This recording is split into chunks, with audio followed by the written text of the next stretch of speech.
I ruined another project.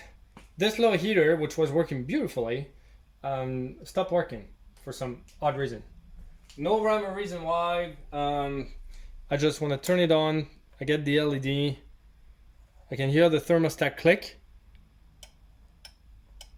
Hearing that, right? Which is a good thing. But the fan is not working. There's no heat coming from the unit. So I don't know what's going on. I'm gonna take it apart and see what's happening. So first of all, obviously, I'm not sure whether it's repairable, by the way. I have no idea. So we'll see. Obviously, disconnect the power. You don't want to get electrocuted. That wouldn't be a fun project in this case. Now, these screws are Torx. Now, funny enough, I just finished the project on my car, which happens to be a Volkswagen. They're notorious for Torx. They're Torx everywhere. So I happen to have actually a set of Torx here. The screws on this particular model are, so pretty certain now, it's T15 we're looking at to get the screws out. I wish I could actually use a screwdriver, but I can't. Now these, or my drill, but I can't. These, you'll have to keep in mind, so if you do source a Torx set, there are different kinds, and this one that you will need, let me show you if I can get the screw out, which I will. There we are. These ones are the Torx, right? And they have a little nipple in the middle.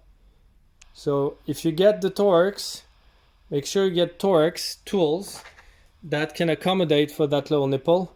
And they should have a little depression on the tip or a hole, right? But you have to be careful because that's basically how the manufacturers are preventing anyone from operating on these units, is by adding some screws that sometimes can be really difficult to remove, or that you need a special tool to remove. I had that actually on what was it already? It was a small appliance. I think it was a little blender or something. And the screws were actually triangular, which I haven't really seen that often. And so I had to figure something out. I think I made my own tool at the time to be able to take it apart. So in this case, it's only, I was about to say, it's only Torx. They're pretty easy to source. You can go to any Canadian Tire or any other place. You'll be able to find that easily. Okay, so we got our 4 screws. 1, 2, 3. So that one that's in there. Come on, there we go. And then if we look at the back of the underneath of the unit, we'll realize there are 2 little tabs here, right? So we're going to be pushing one ear. We're going to be pushing on these tabs, and the whole thing, hopefully, will come apart. So might need a tool to do that, like a screwdriver. All right, so we grab our flat screwdriver, push it in and out. So push in, wedge it in, and push out. We're gonna have to remove this silly sticker that's telling you that you should not be doing anything stupid. Just score it. There you go. Gonna score the plastic here. That was not intentional.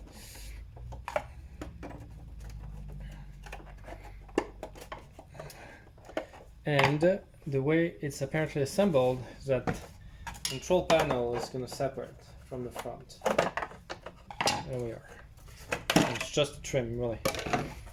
Alright, so now we have access to the inside. And we have a pretty filthy unit. Holy crap. Okay, I'm going to have to bring my shop back here. Then we will find, what I was really looking for here was there's a bit of play in the shaft here, not too good, is a fuse. So we have at our tilt safety switch at the bottom there, so that when the unit actually, if the unit is tilted, then the whole system shuts down. And we're gonna have to take that trim out. Oh, there you go. See, it comes off. Oh, the whole thing comes off actually, including. Okay, so I'm gonna have to feed the electrical wire through here. What I was hoping is that perhaps the tilt mechanism was actually defective, in which case then testing it or even bypassing it, quite frankly, would have solved the problem. But I need to run more tests in order to determine whether I have even power getting to the unit. So let me see how I can take this apart further. There's a control panel on the front that's held by 2 Phillips screws here, but I cannot really get to them. So that means that the unit has to come further apart. Let me do a little bit of cleaning here, and we will continue and see how far we can take that. Alright, so I finally managed to pull out this little fitting here. And so you have, it's clipped, it's inserted into the system here. You will come across these fittings on other devices. And check this out. It's 2 parts that clamp over the cable. Right? I'm gonna try to, there you go. Take that out. See, it opens up. And look at the marking in the wire. It's quite amazing. See? That's some serious clamping power right here. So I'm gonna keep that aside because I managed not to. So you have to basically, there are 2 teeth on that thing, right? 2 kind of clips on this side and on the other side. So you have to kind of clamp it. If I look at the cable, see how it's inserted in there? You have to clamp on both sides, top and bottom, from the outside.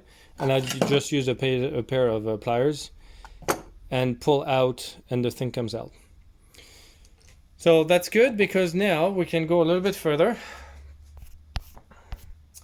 I was struggling to do the testing that I needed to do because the thing was in the way. So now look at that. We have access to all the internals. That's awesome. Just gonna move this as far from the unit as I can. Because one thing that I'm trying to determine here is whether this contact here, so that box here, is our anti-tilt mechanism or safety mechanism. It could be defective. I don't really care at this point, to be honest. I'm just gonna disconnect it if I can. And these are, or I might just shunt it. I might just bypass it, right? Which would work just as fine. These little connectors are a little tricky to remove. Make sure the power is disconnected, obviously, when you do all this work. I will probably just bypass it. If I can move the sleeve on the other one, there we go. So now I've got the positive exposed. So I'm gonna do something that I cannot recommend you do because it's a little sketchy. I'm just gonna actually bridge these two and see if by any chance we can get anything happen. So I'm gonna use a little piece of copper and bridge these two together. So I'm gonna connect the, so I got my hot here. Let me actually find out which one is which. That's my hot right here. So the one with the markings on the wire. So the wire's got markings on one side, and that's your hot, right? So the hot goes to this little moret, comes down to the contact here, which is now shunted, goes back up, which is our safety, to that one here, which is the second one. Where's my neutral here? Okay, let's try that again. Hot here. Hot actually only has 2 wires in it. The pink, I have to draw this diagram. Pink, and so that cannot be the hot. I suspect the hot is the other one then. So this one, yeah, this one's the hot. So it goes in to the contact and then back up to the fan apparently. Yeah, I will draw the contact and find out. All right, nothing happens, which is consistent. with the experience that we've had so far.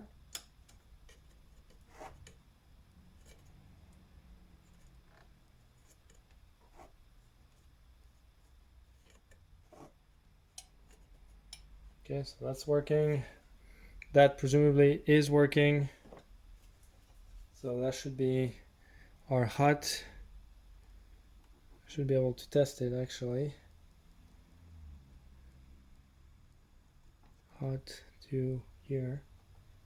No, to pink. Okay, so let's see if I have any voltage on that one.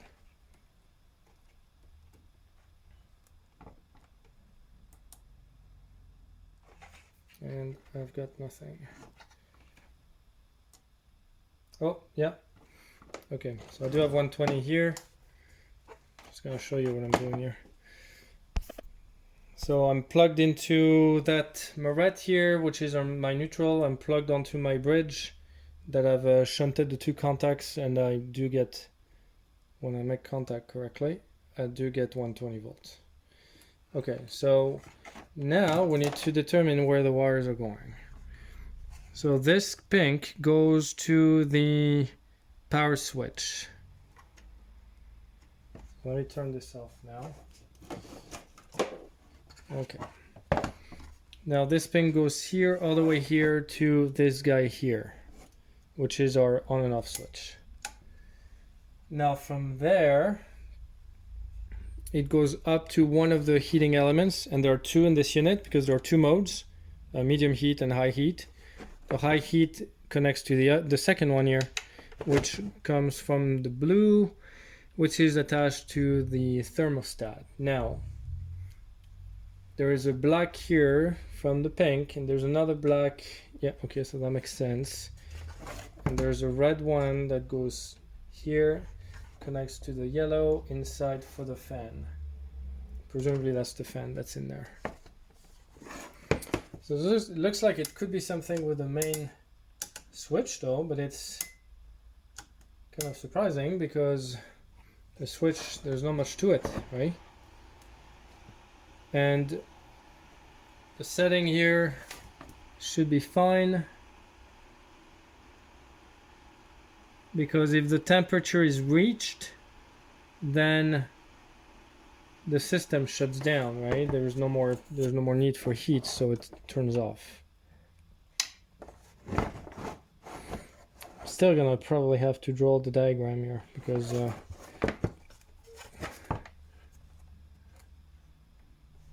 there's really not that many components in there. And right now the fan is not turning. Then the key would be to try to bypass everything and find out whether the motor is actually turning. I was trying to find where my cables were going. That's all I was trying to do here. And these two guys are going to the motor. So white and yellow. Yellow is connected to red, which is triggered by this unit. So presumably if and the brown here, brown goes back to that unit in the back here. Yeah, so I would like to actually power the fan and find out whether I can actually get it to spin. I'm just gonna do some cleanup here. I'll cut the audio. 15 minutes later. It goes up there. I'm not sure what's up there. There's something up there. There's something up there. So we have two wires. One goes up, the other one comes down, and then that guy goes to the thermostat. I'm not sure what's in there. Presumably that could be a probe, and that probe, if it's malfunctioning, will actually shut down the system. So that's the probe. Yeah, of course, that makes sense now. So you have a probe up there that actually controls and monitors the temperature. And if this probe decides that the temperature is high enough, then it shuts down the system. So it has to be on the hot, which is the case right now. So that's the main, that could be our problem here, is that we have that probe that goes here, and then that contact there, I bet there's no power here either. So if I go from here to my neutral, which is up here. Yeah, I got nothing at all. So there's something up there.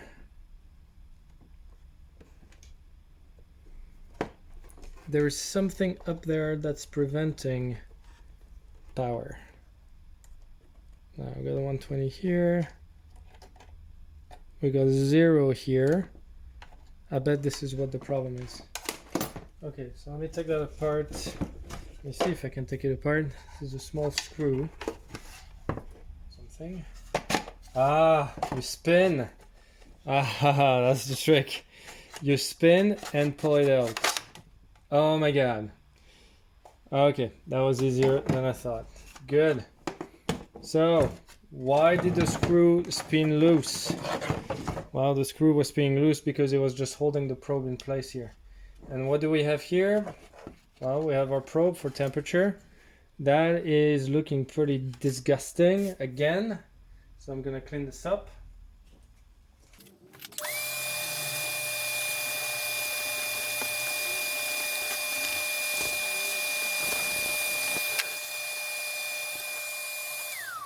Alright, so on this probe we should find our positive.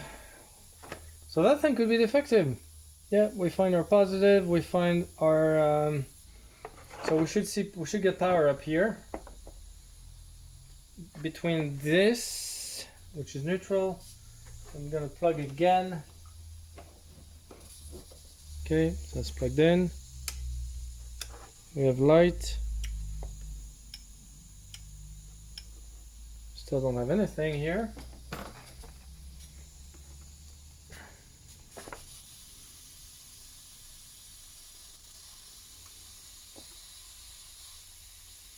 Okay, well, so we do have a reading here,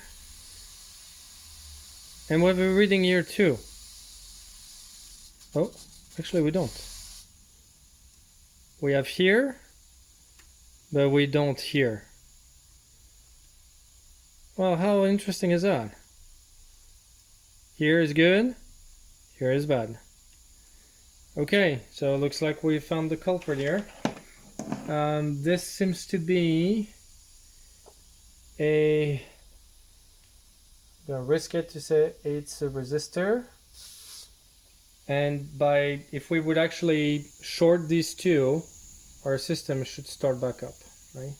So I'm gonna do another thingy here. I have one of these guys. I didn't want to use that earlier because really this is a very small wire. I just don't want this to melt. But this is gonna bridge that resistor here. So I'm gonna turn it off and turn it on, and voila! Oof! We got a puff of smoke too. Ugh! Disgusting. See, fan is spinning. I can feel the heat, and I can adjust the thermostat. So we know what the problem is. Now, can this component be replaced? In fact, I could have used that. See, but this wire is already hot, right? Because it's a very, very thin little wire. So, and this is crimped. This is crimped on both sides. I'm gonna disconnect the power. I'm not sure what this thing is. So I'm gonna try to uncrimp it, but it's all, this assembly shit. Oops, sorry, I shouldn't say that. It's garbage. So, because this is actually, so it's crimped on this side, it's crimped on that side. This one I can remove pretty easily. This one's a little tricky. I might be able to. So, yeah, it's crimped. So let's see if I can maybe disconnect it. Obviously it's not gonna work. So I would need new little crimps, little connectors in order to reconnect all this. It's really unfortunate. It makes fixing the things very difficult. Yeah, this might be soldered too, actually. There's a chance it's been soldered. So I would need to trim this wire. So cut the wire, or I can solder on top of the connector and use a bit of shrink tube. That would work too.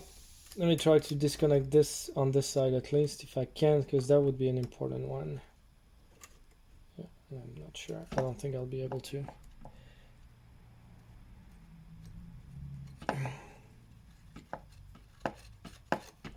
Okay, so let me cut. I'm gonna cut this side.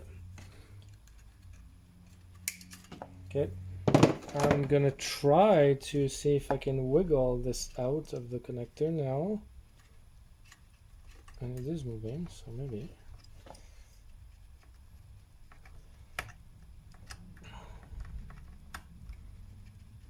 No, it's not coming. So, you know what? I'm gonna cut this too. And all right, so what do we have here?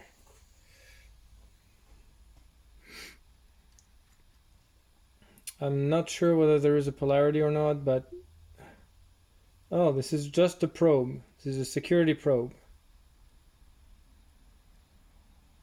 Oh, it's a fuse actually. Well, would you look at that? Check this out. I'll try to. So it says fuse on it. Possibly a safety fuse. SF, I believe. 113RO. 113 degrees. So this thing cuts. What is that, 15 amps? Yeah, this thing cuts at 115 degrees. So we're gonna test the test whether we get any resistance of this 2K.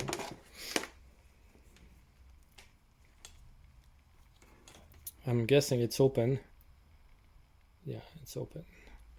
So, and it should be closed right now because we haven't reached the temperature. So this is the component that we need to get replaced. So I'm gonna do a little bit of research and find out whether it can be fixed, and yeah, we'll get back to this project. All right, so back to our little portable heater. So what I did is actually I went to a place called Sayal Electronics. If you are in the GTA or in Toronto or Mississauga, you probably know them. They have multiple locations. They sell a whole bunch of electronics, and they do hobbies and a whole bunch of things. And we'll actually walk to the front counter and told them, hey, I've got this component here that failed on me. And the guy was standing like 10 feet away from me. He's like, oh, it's a thermal fuse. I'm like, okay, well. So I guess he knew exactly what this was, probably because it's quite easy to identify. It's got a little black tip, right, or black end. And so he looked at it, and he had multiple models or replacement components for that. And I went with a thermal cutoff fuse, which stops at 109 instead of 113, which is, it's not a huge deal really in this case. And this one actually comes with two little sleeves right here. So I'm going to try to see if I can use the sleeves in this particular case. What I intend to do here is looking at the way this contact is made. So I did cut off the old component, as you remember, and I should have thought before doing this of leaving maybe a little bit of a lead, right, of the original component. So that way I would have been able to use the sleeve right away, crimp it in place, and the whole thing would have been done in like 10 minutes. In this case, unfortunately, I cut it right at the end. So even for that particular lead here, which is at the end of this wire, which runs through the hole here, I'm going to have to probably remove the crimping and actually remove the insulation around this wire. So strip it and put the sleeve and then put the component and crimp it in place. For this side, however, it's a bit of a conundrum because it's really kind of into the crimp here. And this is, looks like a little rivet, right? It's kind of riveted to the contact here, so I can't really remove it. So I'm going to try to crack it open if I can and take the wire out. And if I can do that, which seems to be doable actually, so just cut it in half. So you slice it and see if by any chance I can remove the wire that's already in there. And what I will do, which is a piece of the old component, right? And what I will do once I get to that point is I will put the new one in place, if this allows me to, and I will just do a quick weld on it, which once crimped, to be honest, might not even be necessary. So the crimp now is open. Let me see if I can actually take the lead out of it. Might be a little tricky, I'm not sure whether I will be able to. Worst case scenario, I can leave the lead in and just weld on top, because these are pretty fragile, older contacts. They've been exposed to heat. It might just be too difficult to take it out. Oh, I got it. Yeah, sweet. Okay, well that's gonna make things a little bit easier, because at this point I can insert the other one in.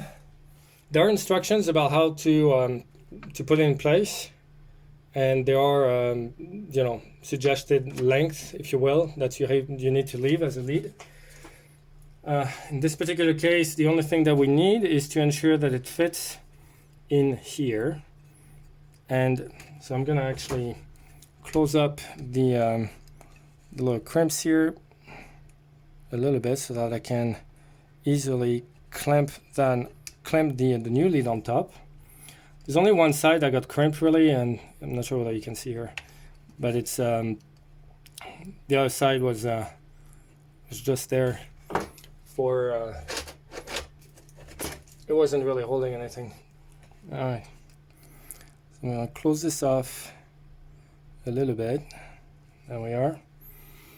Now we're gonna cut the end of this. So I'm just gonna crimp over the top here.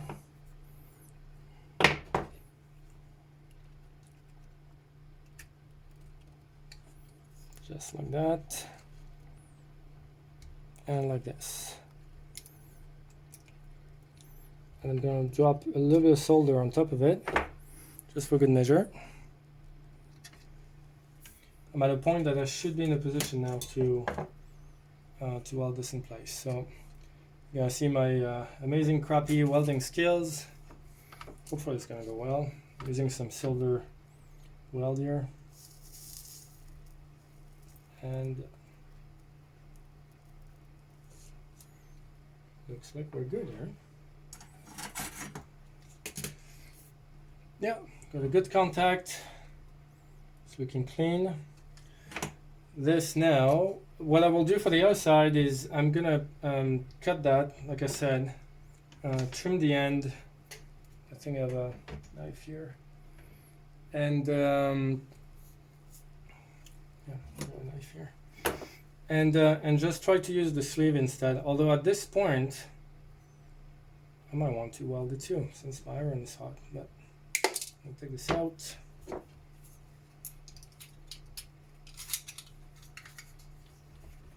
I'm not sure whether I can actually insert it in the sleeve or not. This is actually a pretty thick wire. It's multi-strain.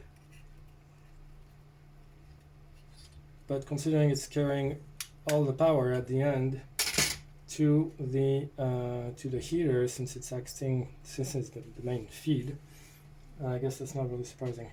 Now I have a little sleeve here, which luckily is big enough. In fact, not only is big enough, but I think I'll be able to squeeze the both of them in there, which is good news. So I'm just going to place this guy down where it's supposed to go, just like that.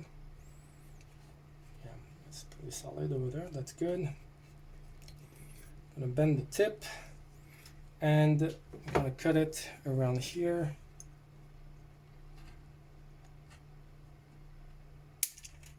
There we go. Piece of wire, we'll have to make sure it actually comes out of there. Then run the wire through there again where it's supposed to go. Put the sleeve on it.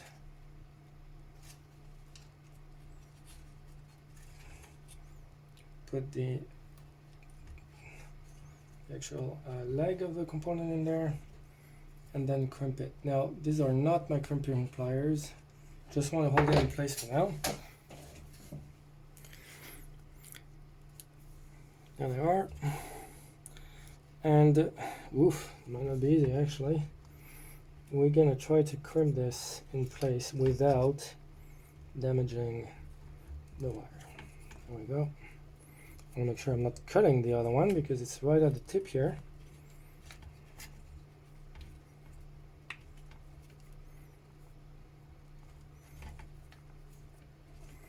There we are. Now the component is in place. The wire is coming out where it's supposed to. That's looking pretty good. This now needs to go back here, reattached. Turn it the other way. Reattach here, which I should be able to do now because I've got a short screwdriver here.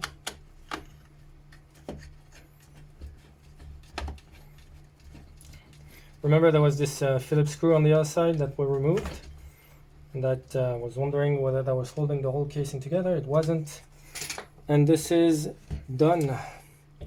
So theoretically, if I plug this thing back in, the lead actually of the fuse actually just came out, which is perfect. That's what we want. This is still shunted, so I have to be careful with this. But in theory, if I plug it in, it's on off right now, we should get power. And we don't. Oh, we do. Phenomenal. Alright, so it's technically done. And that cost me a mere $3.20, and that was the cost of the component.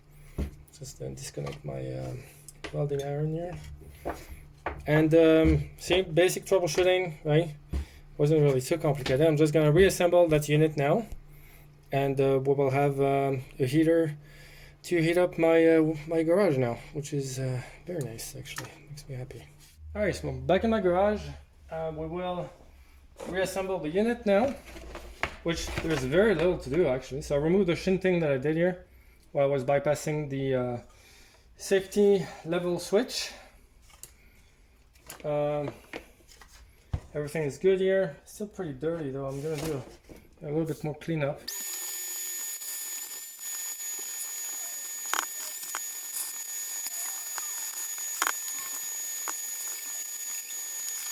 So we're now looking at the reassembly of this unit. I'm gonna start with the top here. And so we have two tabs here. One on this side, one on that side. These two tabs line up with two slots, one on here on this side and one on that side. They're basically diametrically opposite to one another, so there is no way, there's no specific way to insert this unit or to put it back in there. So hopefully it's gonna go well. This just has to be lined up and then pushed in and turned. So I'm lined up right now. It's kind of hard to grab because there is not there we go. So here it's kind of fighting me on this end here for some reasons. 15 minutes later. Alright, so after a short fight, I managed to put it back in. It's now in place. So we just need to ensure that all the wires go back where they're supposed to. On this side, we know it goes on that side because we have the controls. So we're going to put it back there. Click. And on this side, we have our little clip that we're going to have to put back. Little safety clip that we removed. Slide it along the cable. Latch on the other side. And have to make sure you're lined up. And the whole thing should kind of click back together. Remember the two tabs at the bottom too, right? Try to put the bottom first to engage the clips. There are two tabs at the bottom, right? We're trying to get them inserted. So we're gonna put it like this first, which is not going to work because there are things in the way.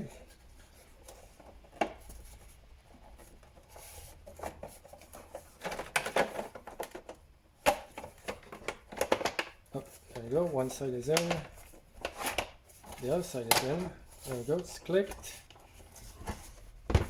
Now, let's click the whole unit back together, which should be pretty straightforward.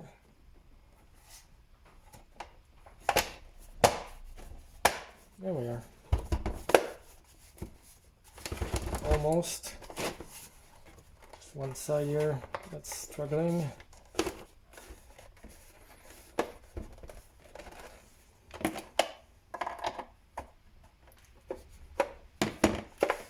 There we are.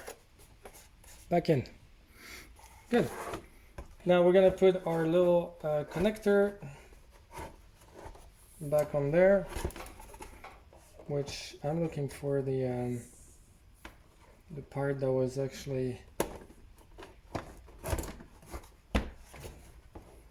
looking for the part that was put in there, and oh, there we are. Okay, so we found our kink, right, where we had our little lock mechanism. So we're gonna put the lock back the way it was, which was like this. This goes in, this goes on top, and then this inserts into the unit. There we are. So before I push it back in all the way, I'm just gonna test it out and make sure it works. I just don't want to have to do this again because it's a pain in the butt to take out. So, although a second time around it's probably easier. Alright, so we got our unit on and on, and we have heat. Good. Alright, so I will push it in this time. Just use a little screwdriver, push this back in the hole. There we are. Now we're going to put the 4 screws back on, and we are officially done with this unit. And hopefully it's going to give me a number of good years of service still, now that it's all clean. Which I hope will be the case, because we're just entering winter here in Canada, and working in my garage in near zero or very rarely sub-zero temperatures, which really doesn't happen often, thanks God, is not fun. So having these little heaters comes very handy.